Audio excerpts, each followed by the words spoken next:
holiday of Sukkot is the third of the three major Jewish holidays on the Jewish calendar.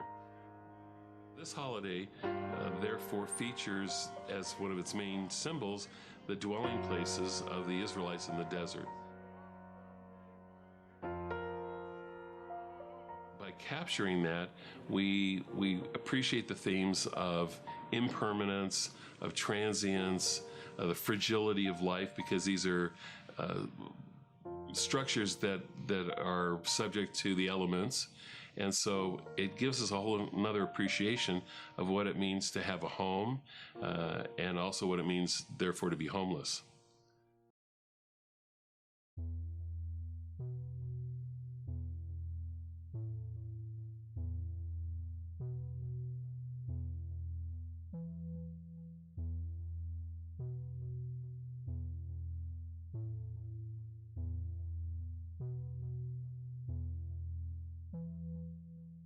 I think the way that the Sukkah project started was the first year was really almost by accident. We were looking for a project for foundation level students who are typically focused on smaller scale projects and need something just to sort of start with design. And particularly I was looking for something that might be able to engage them in this idea of a sort of parametric or rule-based system that could get them to explore things like scale and material in a very tangible way. And so almost by accident, I was discussing this with my colleague, Catherine Hamill, and she had mentioned it to her neighbor subsequently, who happened to be a member of a local synagogue, and they were quite interested actually right away in coming in, speaking to the students, and discussing the project and how sort of design thinking might influence something that they had been doing for years as a sort of, they had a community sukkah.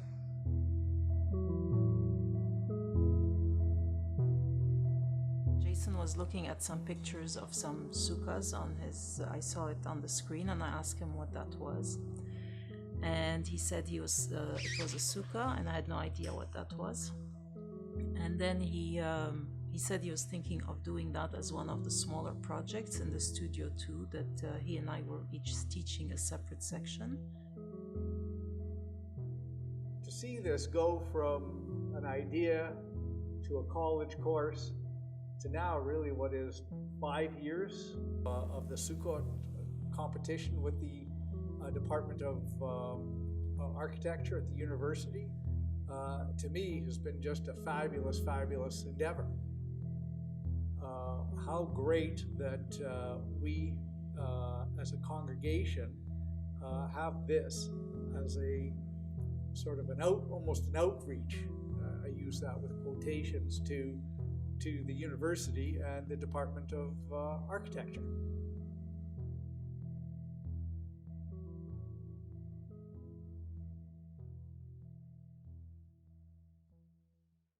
You know, in the course, so that the students would come up with the designs after we had our initial conversation about the themes of the holiday and so forth. And then they would come back and I would look at their initial designs. And none of them were such that I just said, no, this completely won't work. It was always, well, this one's interesting and it has some real definite possibilities, but it has some issues, some challenges here in terms of, you know, where are we going to put the covering, or how's that going to be placed in there, or how many does it have the requisite number of sides, or is the height proper, or so.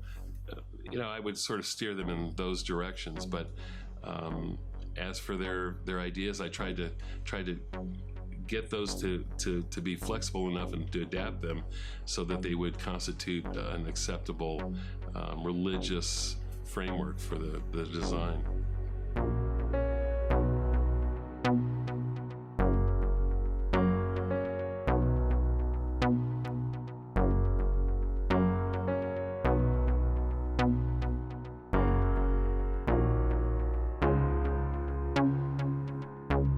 Sukkah was based on the idea of gratitude. So, as I mentioned, the holiday has an agricultural element. It's a harvest holiday.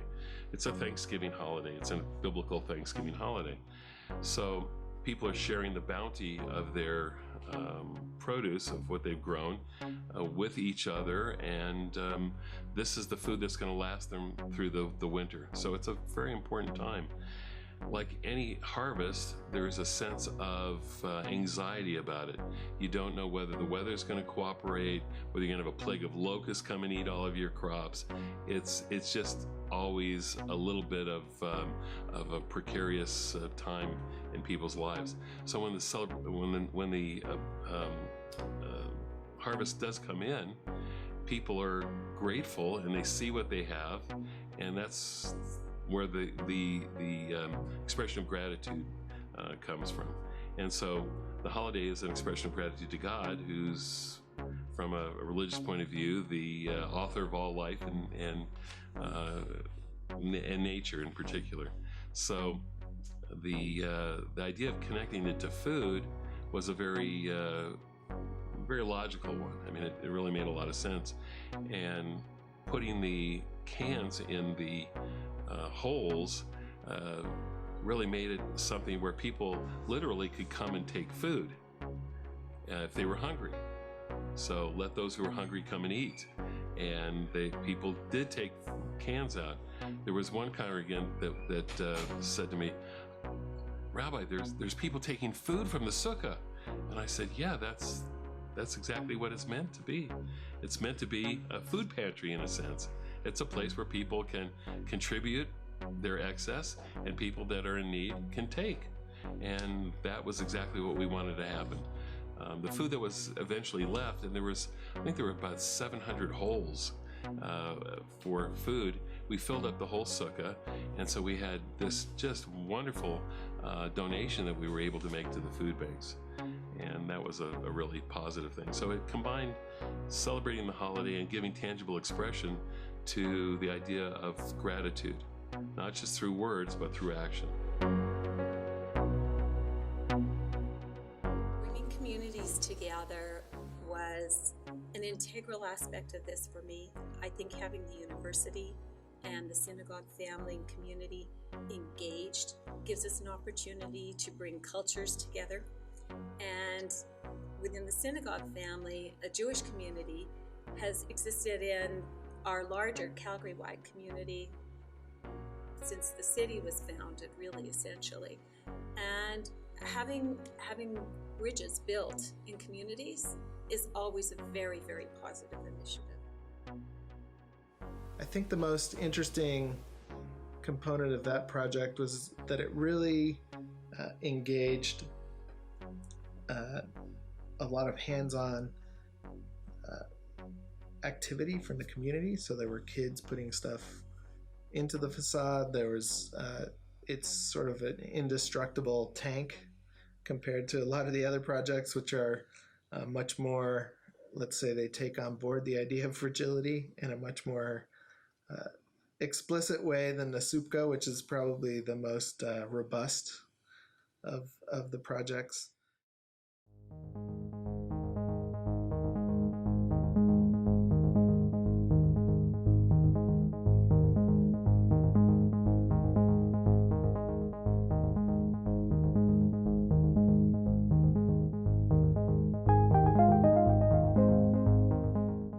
So one of the interesting aspects of these projects is that the students come to them with a lot of different faith backgrounds, or perhaps no faith background. And so a lot of the early thinking about the projects is really about how do we get into the narrative of the festival. And thinking about this idea of sort of moving through the desert and how you might find refuge in some sort of cave or rock formation through that kind of travel.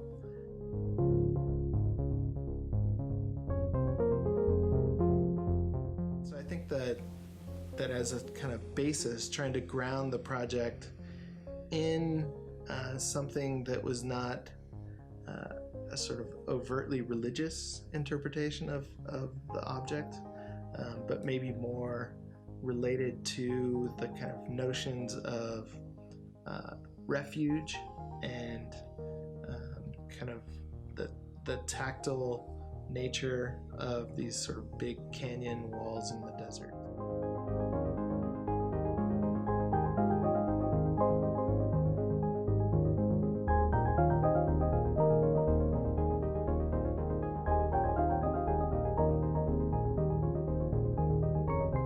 Sukkah wall was more abstract, and as such, people had to stop for a moment, sort of think about what this sukkah was conveying about the holiday.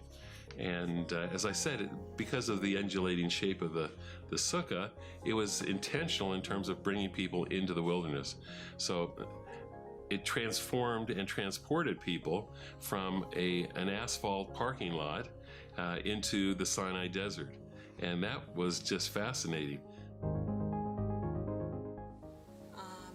The process the students went through in designing and conceiving the configurations so that this would be something that would endure, I thought was fantastic. It was innovative in looking at the sukkah from two sides, the exterior and interior of the wall, and how people really related to the motion that was achieved by the various striations of movement, and being able to look into it to see the dimension of it, how it reticulated up and down, created a rhythm.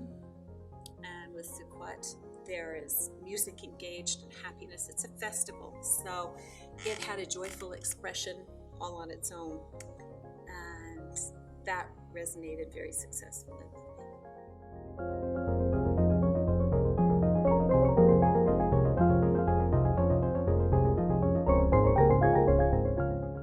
People, when they saw that, they were thinking of Star Wars, or they were thinking of some fantasy sukkah.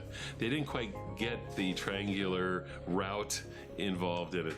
And once they sort of read some of it, it became much more apparent to people.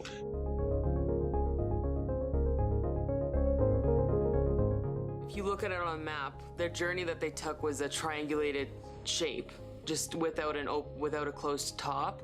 So what we did was really stay true to that journey that they took, keeping that triangulated edge, and then literally just extruding it, pulling it, and playing with that triangulation so that it's from the perforations of, if you actually laid down this thing flat instead of it being all kinked in on itself, it would make that triangle with the perforations.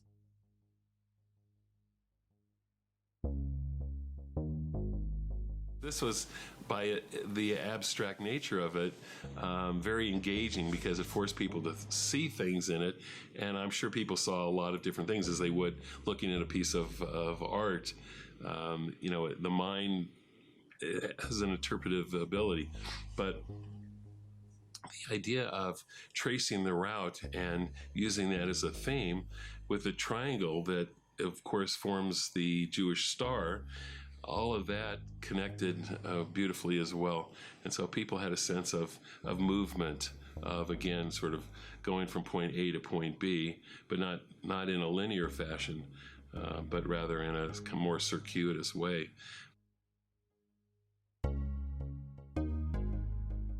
The thing that's quite funny about a lot of these projects is that students often struggle with the idea of scale. So when this one is photographed without people in it, it seems like a completely reasonable proposal.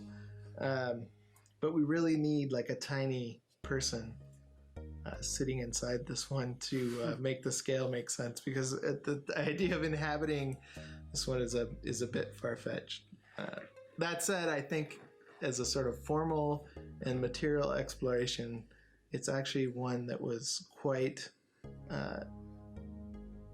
it was iterated through maybe the most of all of them. So the students actually worked on how materials might come together, the details between holding materials together, and really considered all of the idea of sort of luminance and light passing through this thing in a way that I think a lot of the other projects didn't.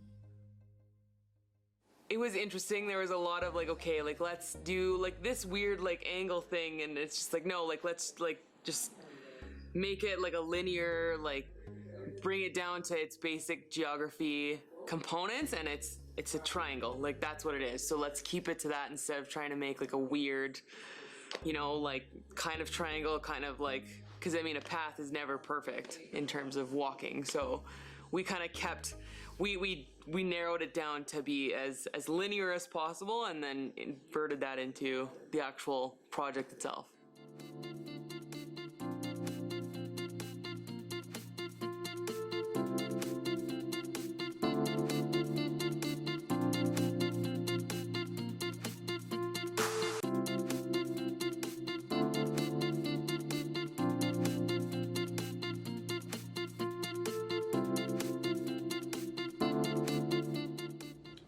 Well, our project was basically to, create the architectural embodiment of, history, and put it that way, because the project kind of, in literal and metaphorical terms, tried to convey several key aspects of their history and put it in physical form.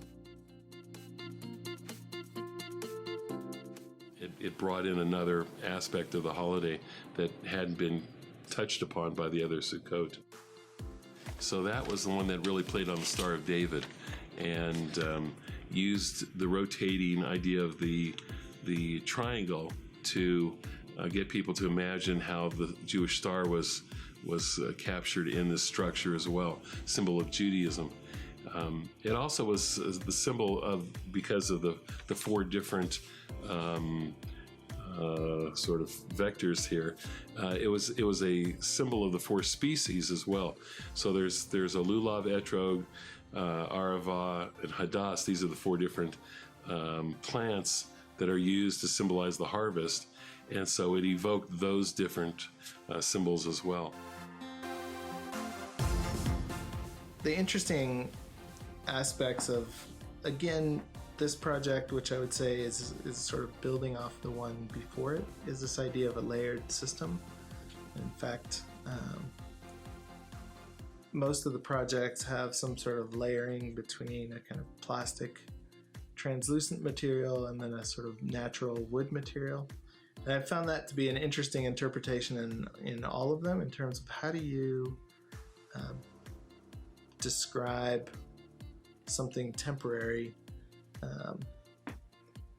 through the materiality of the object. And I think, they've struggled with different ways to do that while still making something that doesn't fall down, and avoiding making this sort of super rigid box. So this project again was a sort of iterative process that a lot of the iteration probably happened, I would say, more in a digital environment than it did with sort of physical prototyping. So it sort of pushes the limits of what you can do with laser cut joints, in that it is in a lot of ways quite fragile, and yet when it's held together, it's pretty rigid once built on site. But the sort of transportation and storage of this one has been quite a challenge.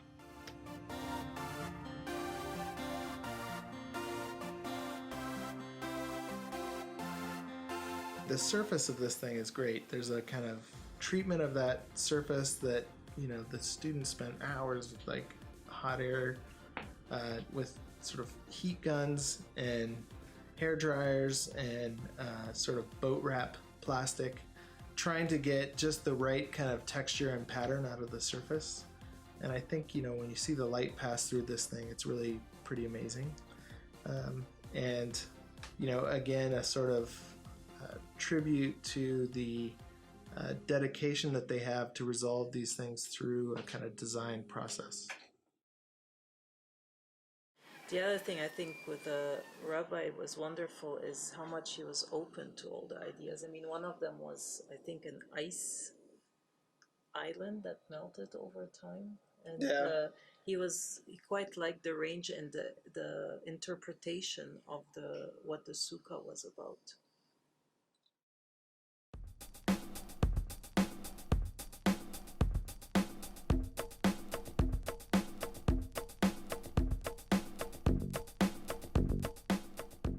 The last Sukkah was the subject to change Sukkah, which took the letters of the Hebrew letters of the word Sukkah. So there's 3 letters.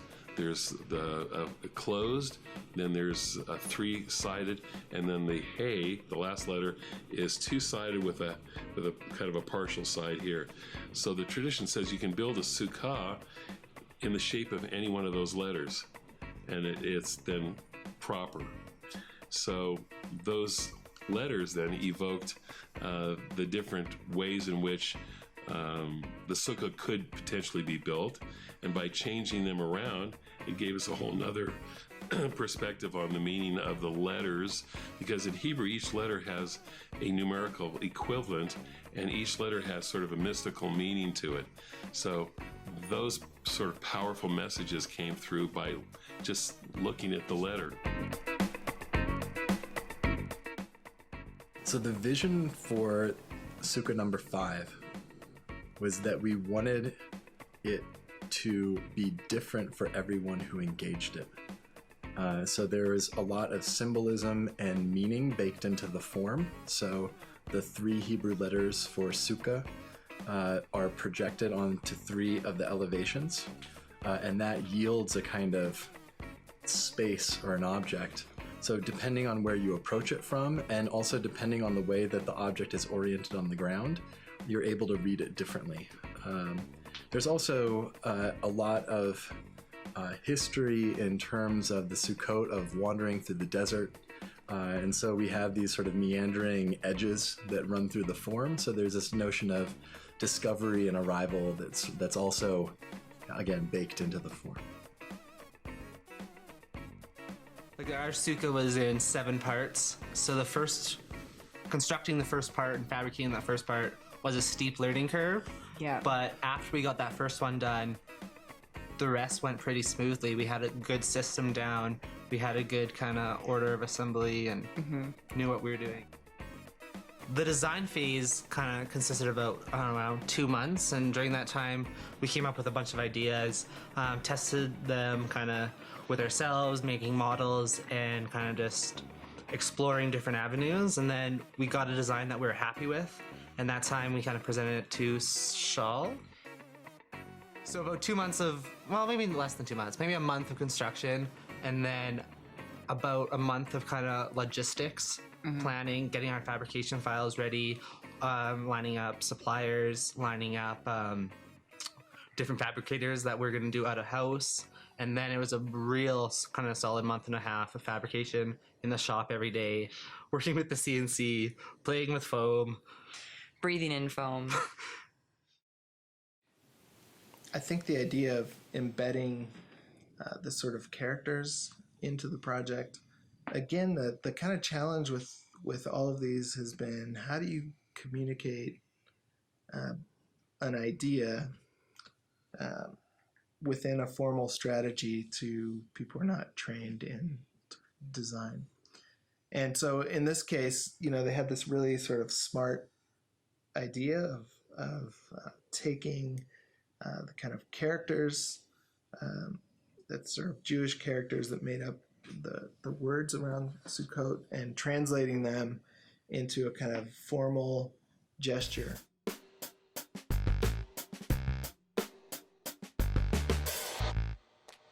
My post-professional research was very much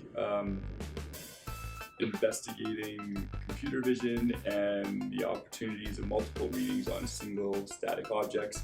And so, Josh and I were obviously talking a lot about it at that time, and there was just a discussion we were having at that point. And so he conceptualized a sukkah that could have many different meanings when viewed from many different points of view. So there's just a dialogue going on at least with Josh and I at the time, about like multiplicity of the readings, blurriness, how you could understand things as different, like the same thing in different ways, both through kind of physical observation and computer vision, machine vision, or algorithmic observation.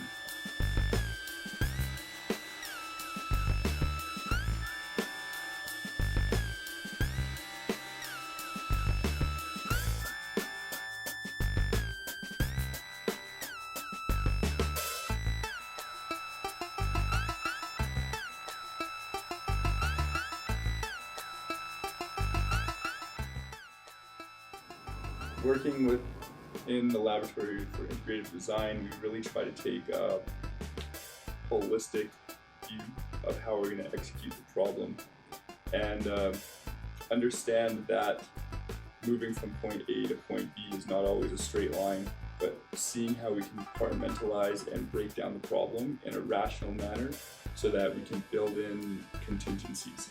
It's about building a robust work plan that really allows us to execute in an efficient manner, but understanding that there's always going to be hiccups, trying to anticipate them the best as possible, but understanding the tools at our disposal well enough that we can kind of bully them to make them do what we do when things don't go the way we want.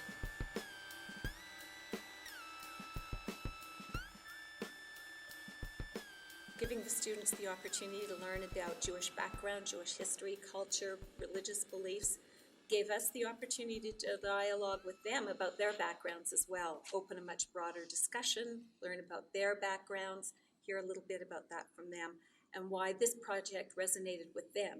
I think that was one of the successes, is it wasn't just our project and they were fulfilling academic requirements.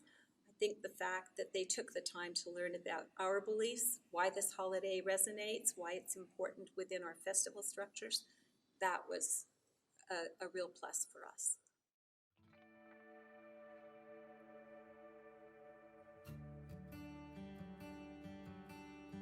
You want to see something have a life, be sustainable in a new environment, and be able to stand on its own and reveal something new to everyone each time they come through the space.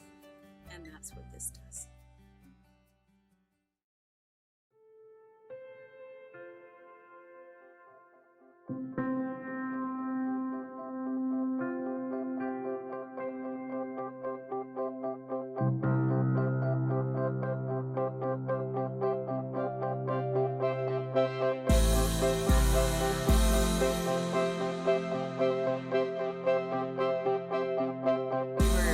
Working on the model, we worked at a Waves coffee shop one time. Oh, yeah. There was a guy who looked over our shoulder and was super emphatic. He was just like, "That's an amazing design. I love what you're doing." And we literally hadn't even told him anything about it. He just had come along and seen our 3D model and was excited. And then we told him about the Sukkah thing, and he was like, "Even better, I love Judaism." And it was really fun to see like the reaction that our... I think he was Jewish. Oh.